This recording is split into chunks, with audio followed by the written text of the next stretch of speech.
প্রিয় শিবপুরবাসী, আসসালামু আলাইকুম রহমতুল্লাহি ওবারাকাত। হজরত ইব্রাহিম আলাইহিস সালাম, তার স্ত্রী হাজেরা, শিশুপুত্র ইসমাইল আলাইহিস সালামের ত্যাগ এবং কুরবানির স্মৃতি বিজড়িত পবিত্র ঈদ উল আজহা আমাদের সামনে উপস্থিত। ঈদ উল আজহার পবিত্রতা আমাদের হৃদয়কে আলোকিত এবং পবিত্র করুক।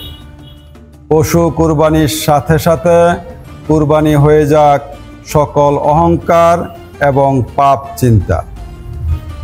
আসুন 24-এর গণ অভ্যুত্থান পরবর্তী পবিত্র ঈদ উল আজহার ত্যাগ এবং কুরবানির শিক্ষাকে কাজে লাগিয়ে একটি মাদক, সন্ত্রাস ও চাঁদাবাজ মুক্ত, সমৃদ্ধ ও উন্নত শিবপুর গড়ে তুলি।